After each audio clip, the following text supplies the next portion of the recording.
Hey gang, how you doing? Jonathan here for Tailhunter Sportfishing, and it's time once again for the Mexican Minute La Paz video fishing report, coming to you from La Paz, Baja, Mexico, and covering all of the fishing action for our Tailhunter Sportfishing fleet for the dates of the 28th of April through May 5th, 2024. Thank you for joining us wherever you are. Thank you so much for checking in and spending some time with us, and if you like what we're doing, please do us a big favor. Don't forget to give us a thumbs up, a like, and don't forget to subscribe.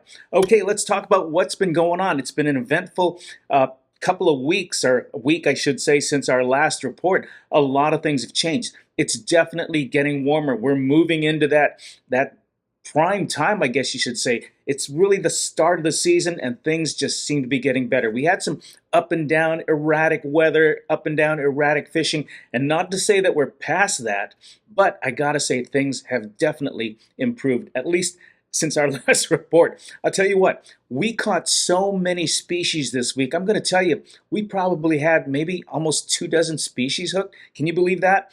I mean, I think we hooked just about everything. Now, we may not have caught a lot of any one thing, but we certainly caught a couple of these, couple of those, one of those. I think we hooked just about everything except maybe sailfish and marlin, but we had a tuna hooked. There are some big tuna here right now. We didn't land any, but I know a couple of the commercial guys landed some, and they are the 50 to 100 pound tuna running around Cerralvo Island. So we did hook one, lost it, but we had yellowtail on the hooks this week.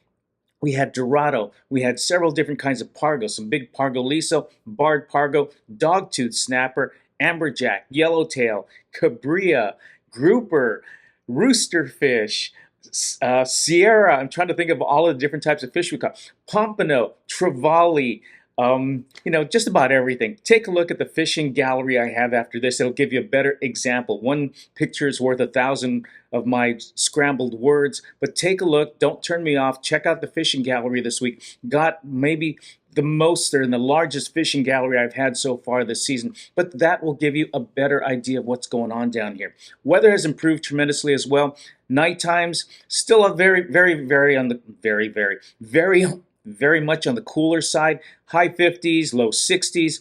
I highly recommend, if you're coming down in the next week or two, at least before the next fishing fishing report, bring a sweatshirt, bring something to throw on early in the mornings. It can be very chilly. The winds are still blowing, although they're blowing from the south, but there are some little gusts until it settles down. But better to have it and not need it than to need it and not have it. You can always take your sweatshirt or windbreaker off when the sun comes up, because within a few hours, by 9 o'clock, 10 o'clock, we're starting to head into the 80s. And then finally, daytime temperatures, low 90s, sunny weather, maybe some high clouds, flat seas, overall just getting better and better.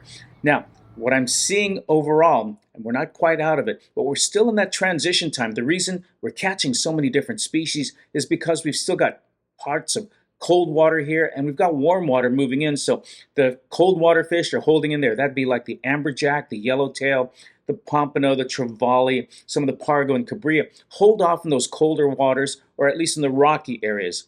You get out a little more and you're going to start finding some of the warmer spots, some of the warmer water, and that's what's holding the pelagic species like the dorado and the tuna. And oh yeah, I forgot to mention, also a couple of wahoo finally hooked. Some nice 20 to 40 pound wahoo are also hooked this week. So a lot of variety still in the water. As things get warmer, we're going to see fewer of the yellowtail and amberjack and the cold water species, and more dorado, more hopefully billfish, more tuna, more wahoo, and hopefully some bigger roosterfish.